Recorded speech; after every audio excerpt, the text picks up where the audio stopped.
aujourd'hui les instruments du Robinson R22. Alors celui-ci est un Beta 2, donc il a des petites spécificités que le Beta n'a pas. Mais on retrouve un tone coordinator qui permet d'avoir l'indication de l'inclinaison, l'altimètre qui donne l'altitude par rapport au niveau de la mer, donc réglé au QNH qui est ici.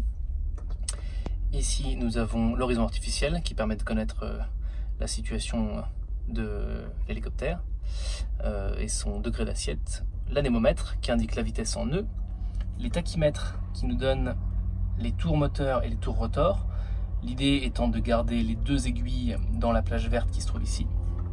Ici nous avons un variomètre qui indique la montée en pieds par minute ou la descente en pieds par minute.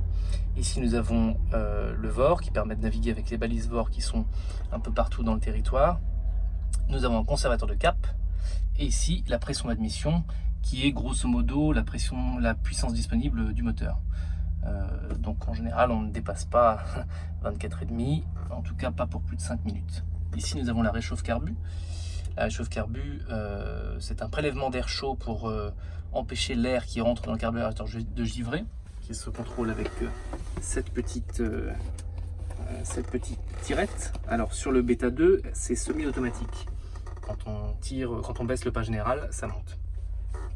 Nous avons ensuite une horloge ici, le DIM de l'éclairage du tableau de bord. Ici nous avons l'ampèremètre de la batterie, la pression d'huile, la température d'huile et ici la température des têtes de cylindre, plus ou moins la température moteur. Réservoir de carburant principal, réservoir auxiliaire, notre radio call, navigation light, le strobe,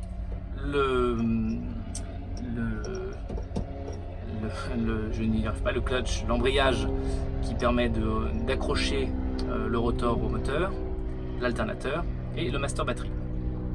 Et ici évidemment la clé pour démarrer l'hélicoptère, pour démarrer le moteur. En dessous nous avons ici la température de l'air qu'on peut afficher en degrés Fahrenheit ou en degrés Celsius, l'intercom qui permet donc de régler tout ce qui est intercom entre les deux passagers et pilotes, avec le squelch, le volume, le pilot ISO qui permet d'isoler le pilote de son passager. Alors sur un hélicoptère de place, c'est pas très sympa pour faire entrer de la musique, pour sélectionner les radios. En l'occurrence, on n'en a qu'une sur cet hélicoptère, qui est celle-ci, la VHF numéro 1. Et ici, nous avons le transpondeur. Ça, c'est la ventilation. Ensuite, ici, nous avons le ventilateur de chauffage et le primer. Ici, le compteur horaire qui permet de savoir quelle quantité de temps en centième d'heure le moteur a tourné. Nos petites checklists. Les palonniers qui permettent de contrôler le rotor de queue, le rotor anti-couple. Ici, nous avons le manche de pas cyclique qui permet d'incliner le disque rotor dans toutes les directions pour avancer, reculer, tourner à droite ou à gauche.